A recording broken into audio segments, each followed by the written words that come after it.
Ciao. We're coming to you right after Inter pound Bologna 6-1. Now for Joe, our special guest, he and I are Interisti, so that was thoroughly entertaining, especially coming off of just an awful performance against Juventus. I know for Jerry, did you fall asleep during that match? Because it wasn't exactly exciting for a neutral. Sucked. It was terrible. I don't know. I just couldn't get into the game. I just thought there was no rhythm to it. Bologna gets that first goal, which I thought was pretty fortunate, and Very. I think they were very fortunate, and I completely can't remember how they scored. Well, it was a deflection. It was like a shot outside the box, and then Onana had no chance because that's deflected. right. Yeah. That's right. The deflection. And it's funny because when you really think about it, it was a tale of two goals that really involved a lot of luck, but on Dzeko's side was skill too, right? And you see the deflection as well with Dumfries' cross, and his cross needs a deflection in order to get to a player, because you guys know how bad he is to get balls into the box. But if you really look at it, Dzeko's left all alone. No one's on him in that box. Like the space he has, I think because it throws all the players off, that if it doesn't take a deflection, I don't think he's in that situation to make a shot like that with the amount of time and space. So, but again, I'm not going to take away how he finished how you finished the shot, because you need skill as well with luck, and he did what he had to at the end of the day. That was the game changer.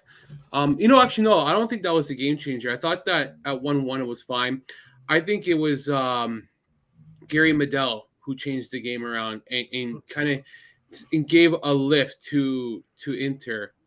And it's funny because this was the same thing that happened in the season opener for Lazio when they faced Bologna as well. And Gary Medel got into the face of Sergej Milinkovic-Savic and kind of started stirring shit up, and it kind of got the team going. And I think that Medel is known to be a very he loses his mind. So you know what? At the end of the day, it was a dominant performance from Inter, and they capitalized on their mistakes. So yeah, it was almost too dominant. And before we get into that, let me introduce our guest, Joe from Chi-Town, from the Windy City. He's an Interista, so I know. And Jerry used to be a fake Interista. He's no longer accused of being that. But I figure let me surround myself with good company. Joe, how are you? And how did you become an Inter fan? I'm great, Alex. I became an Inter fan when the team was at their worst. So in the 2012-13 season, banter era. Wow. Yeah, deep in the beginning of the banter era.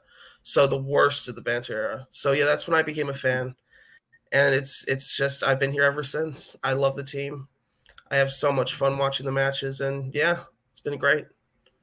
Does a part of you, this is what I'm talking about when I say too dominant. At the same time, if you give me a stress-free Inter game, they're not usually that way. Like, I didn't have any heart palpitations. I'm not popping medication, which is nice today.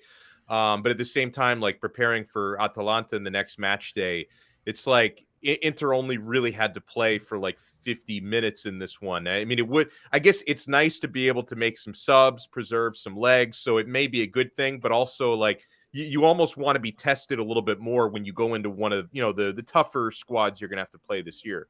Oh, definitely. I thought we were going to be tested more. Yeah, me too. I really like this Bologna side, actually. I think they have a lot of good young talent. I like Motta as a coach. I was surprised to see them give up, and maybe it's something that Jerry said. When Medel, the pitbull that he is, riles them up, and from there they just looked totally disinterested today. It was very interesting to see.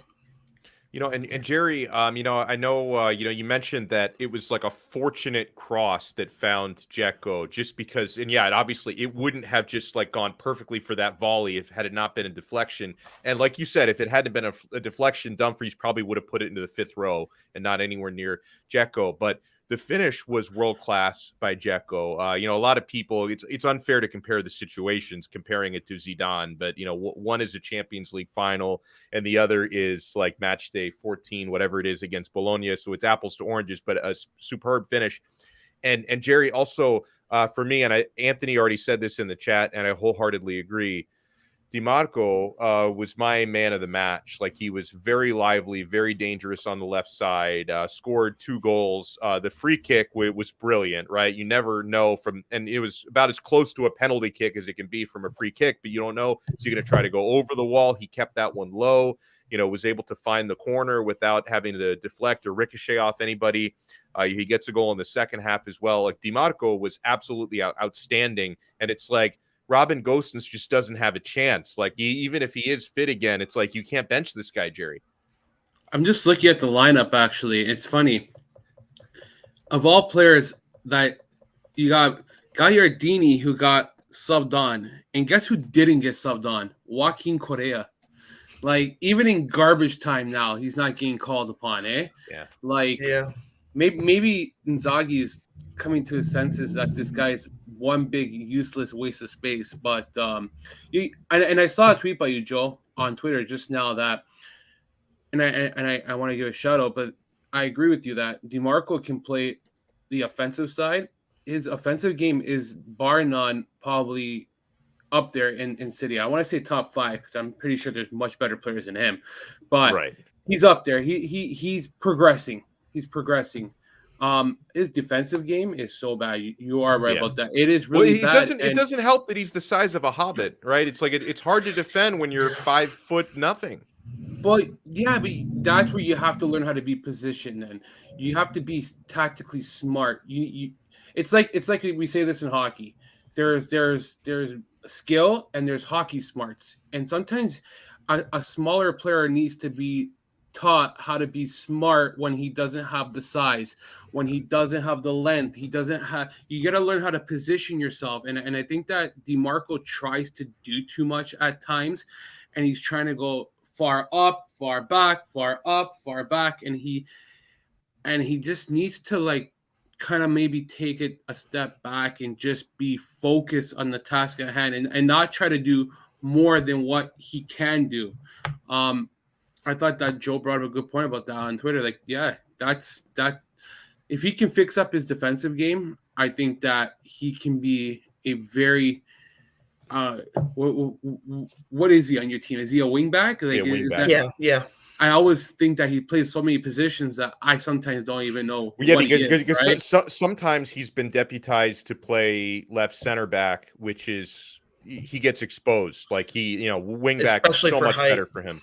Yeah. See, like, I sometimes don't know what his position is. Like, that's why I didn't want to say he's something when he's really not. And then it's like, well, you're wrong.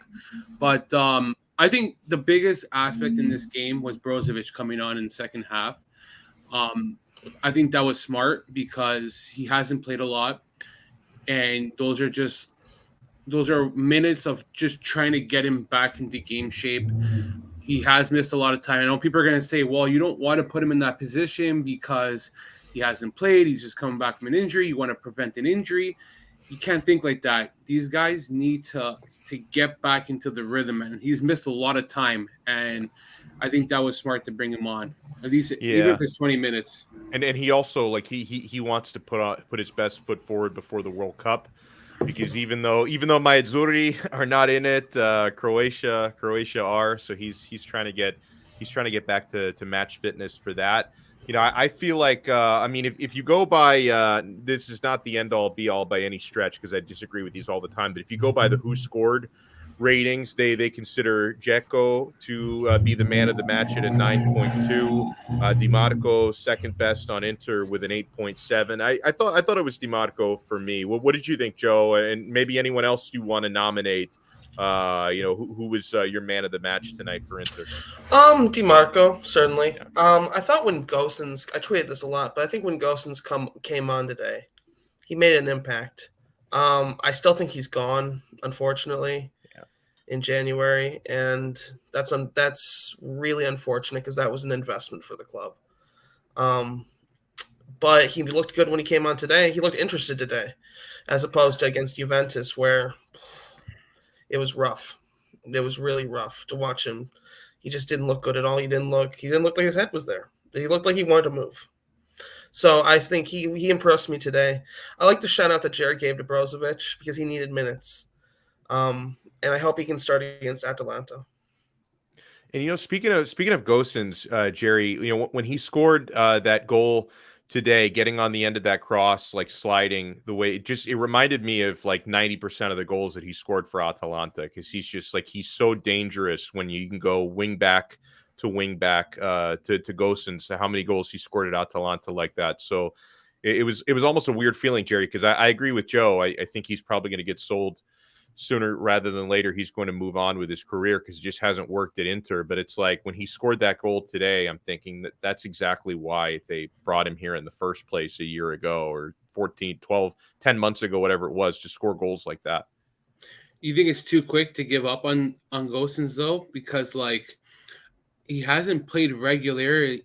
There hasn't been enough of a sample size to say that it has or has not worked out. You know what I mean? Yeah. It's funny. I think the club agrees with you, Jerry, but I don't think he wants to stay. Is that what is it because he's not playing as a starter right now? Yeah. Like, who's playing ahead of him? I haven't watched a lot of Marco. Oh, yeah. And rightfully so, because it's like he's unbenchable right now, right? I mean, it's a weird, and like, isn't it a weird thing because Gosens is the better player, but DiMarco is in far better form, and like he might be a better fit for Inter. But then, to what Jerry's saying, Gosens hasn't played enough to really say that for sure. But it's like, but DiMarco is like unbenchable right now. This is where I'm going to say that I know people are going to chew me out, and I look at it as a bad mistake by Gosens to go to Inter. I understand that people are going to say, well, how is it a bad mistake? He's going to Inter. They're ambitious. They got Champions League and blah, blah, blah. You got all that. But it doesn't matter if you have Champions League if you're sitting on a bench. You know what I mean? It doesn't matter if you're not playing, you're not a starter, and then you want to try to make the World Cup. You have aspirations as well for yourself as an individual who wants to play. So when you're going to Inter, you're thinking that you're going to be that guy. Or at least come off the bench, not 10 minutes left in the game, maybe a lot earlier, so you can try to make an impact in a game with 30 minutes left, say, or 40 minutes. Like, I just see that sometimes change is not always beneficial to a player. If you're suited to a system and it's working for you, it may not work out the same way that it did in your previous club. And I'll always hold this to my grave. Ciro Immobile if he ever left Lazio, even earlier than now, I don't think he would be as good as he is now. I'm telling you. I always use this as a comparison because people say that he's a flop in Dortmund. He's a flop in Sevilla. I don't think he was a flop. It's sometimes the system just doesn't work for a player, or there's other players ahead of him, or whatever it may be, and he goes to Lazio and it's working. And I think Gosens was working really well with Atalanta, and Gasperini molded him into a certain player like Inzaghi molded Immobile. And now you're going to Inter, and he had an injury too, so that didn't help him. Yeah. But who's to say maybe Atalanta's training facility and how they get their players back up and going and all that may have been more beneficial compared to Inter's training facility and losing was it Pinto? Is it Pinto? Pintus, yeah. Who was really good at keeping his players in form. Everybody except Sensi. Sensi was unfixable, but everyone else Pintus did wonders with. That poor guy. I just at the end of the day, and here's another thing now. You sell Gosens, you're not going to get even a quarter of what you invested in him for now, because you're selling a player on its low. Like, so I know this is a Calcio podcast, and I'm always going back to the Oilers podcast because it always intertwines. And the talk about Edmonton is like always trading Yamamoto right now, Puljujarvi, and they're being dog shit for their team. You don't trade a player when he's dog shit, though, at his lowest, because you're not going to get even a quarter back of your investment. You have to, like, if you want to sell Gosens, and that's what's going to happen in January, he should have been playing. He should have been trying to raise his value to. So what are you going to get for him now? Like, that's what I don't understand. Like, he's not worth anything. He's not worth anything. Maybe loan him for now, and then that's what you have to do. Yeah, that's they're what you saying should they're do. asking 15, 17 million, but Yeah. I'd be shocked if they get that. For I'd be what shocked though? as well. What does he produce for 15 million though? That's what you got to ask yourself. It's just based on potential. It's based on, like, prove to us, show us the medicals that he's fully fit and everything, and that his agent has to. Although the agent just wants to get him moved. The agent doesn't care what he gets sold for. The agent just wants to get him moved. But yeah, it is what it is. Jerry, I do want to pick your brain though, because one of the games that I did not have a chance to watch over the weekend was the old Rome derby, and I was pleasantly surprised because I wanted Lazio to win. I thought Roma was going to take that match. I was pleasantly surprised to see that Lazio pulled it out. Give me your big takeaways from that. I think that Roma is such an overrated team. That's all I'm going to say. Yeah, they drew, by the way, 1-1 with Sassuolo today. I didn't watch. I'm telling you right now. Now that the podcast is back, I'll be watching Inter games again. I stopped watching. I'll get to that later, but I stopped watching a lot of games for personal reasons, just for myself. Going on. I've been just following Lazio really and the odd game, but what I saw was a Roma team that shit, and beyond shit. Tammy Abraham, yeah, sure, he scored today. That's all nice and dandy. Overrated. You know what? He had a good season last year, and I think he had a lot of luck on his side, but I don't think he's a good player. Mediocre at best. Like, the team's just an average team. I think losing Dybala was such a big loss for them because he was the only guy who was able to create anything in the midfield. Like, I'm not going to rip on Pellegrini because I think he's world class. I think he's a first class player on and off the pitch. He shows class, so I think he's good and probably should be on a better team to do more aspirations and whatever you want to call it there. But, like, as for Lazio, you know what? They play Mourinho ball. You got the lead, park the bus, and you play to your opponent's strength, and that's what Sarri did. He didn't overcomplicate it. I don't think that you don't have to get the second goal because you don't have the offensive power to do it. You don't have Cheeto and you don't have Savage. Sure, you have Alberto, but he's so limited by himself, right? So I thought it was a great defensive performance where it's very rare you see Lazio do a low block and kind of show defensive structure. Normally they break down. I thought this was a really composed team where Casale and Romagnoli really, really stood up to the task. I think Romagnoli and Casale have been great investments. And you know what? I would take that over maybe a backup striker named Immobile because I know people are going to think I'm crazy, but the defense has always been the issue for this team. So if you have the area that you need to strengthen, that's the priority. Yeah, you need a backup striker, but defense is so hard to find. Like, look at Inter. Inter's had the best defense for, like, the best back line for, like, how many seasons? So several, yeah. Yeah, so it's hard. And Joe, did you watch the game? I did. I was very impressed with Lazio. Very impressed with Lazio. I couldn't stop raving about them on Twitter because it's just like they look so good. The defense was rock solid. The Casale, like you said, the Casale Romagnoli pair is amazing.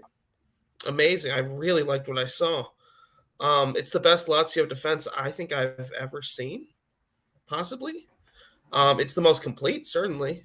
I really I'll give a shout out to a player, Matteo Cancellieri. I really like the kid. I really do. I wish he was on Inter, but I really like the kid. I really do. He has a lot to learn. I think he has skill, but he just needs more maturity in his game. When to know when to make that pass, when to drop back, when to go in. That comes with time. You know who I like more than him? I like Luca Romero way more. I'm bullish on Luca Romero. No, you have been since they signed him. I remember the way you talk about him. wrote a piece about him. They called him the next Messi. I never like a player being named the next Messi. I don't like it. They do that for clicks, right? Because everyone's going to click on the article if it's like, oh, here's the next Messi or the next Cristiano and whoever. Who's that Milan player that was like the next Messi, Mastor or something like that? He never turned out to be anything. Yes. Yeah, I remember that. Yeah, I don't like the next Messi. But you know what? It looks like Luka Romero doesn't have that in his head. And like his hustle and his determination and he just needs more size. That's his only downfall. He needs size because you saw that Mancini Chris Smalling just bulldozed him down to the ground. But like, if he can just grow, but a 17-year-old, tell me a 17-year-old who's so big and dominant that like can take down players. I don't know how many 17-year-olds like. So I mean, dude, when I was 17, I could barely tie my shoes when I was 17 years old. It's ridiculous. But I wanted to actually, you know what's funny about today's game with Bologna is that they had won like 3 in a row. I saw. They had, yeah, and they only had last 1 and last 5 or 6, and in Napoli was like the 3-2 loss they had, and so looking at their previous results, I didn't know how good they've been informed before this game, and like to throw a stinker like that today, and the announcer said it perfect. You still got to play for pride. Even if you're down 5-1, you still got to finish the game and show some, what do you want to call this? Is it respect? Yeah, just some respect to the team that you play for. Like, you still hold the logo. Like you still want to try to give some fight, man. Like, it was just a walk in the park, man, for Inter. But yeah, I didn't know that the form was so good for Bologna, but yeah, there were 2 things that worried me coming in from an Inter point of view, and one was Bologna being in pretty good form lately, and then the other is just weird things happen when Inter play Bologna. I mean, it's like Inter will always either beat them 6-1 or they'll lose to them in comically hilarious fashion, like the howler from the former goalkeeper whose name will not be spoken of last year. So, it's just one of those things. But Joe, it's great meeting you and having you on the show. Let people know. Hold on. I got one last thing. And the best news for Lazio this week is that Ciro Immobile is expected to start on the bench tomorrow and has recovered from an injury, apparently. Who do you guys have tomorrow? Monza. No, there's no easy match. There's no easy match in Serie. That's all I'm gonna say. Well, unless it's Bologna today, then that's an easy match. Yeah, I guess. But like, yeah, I think that's huge. If starting on the bench, I don't even care for tomorrow's match. It's more for Sunday against Juventus. That's a big one. Because we didn't have him last year in both games, and he was out. And they need him against Juve. So is that in Rome? No, that's in Juventus in Turin. So it doesn't really matter. I can't. I want to see a stat about Lazio for that game, but I can't because I'll mush them. So I just can't say it. So I'll have to say it after the game if it stays intact. So, but yeah, go ahead, Joe. Pull your plugs, man. Yeah, Joe. Where can people find you on Twitter? Yeah, I'm at Average Joe, capital A, then Average Joe on Twitter _17. Yeah, that's all I got. Hold on, I'm gonna type it in here so people can see it. Average Joe, is it _17? Mm-hmm. Here we go. Hold on. This way people can add you instantly. Let's see. Here we go. Is that it? Yeah. Nailed it. And Jerry, you can find him for those watching on YouTube. You see the handle at jmancini8. You can follow me at Alex Donno.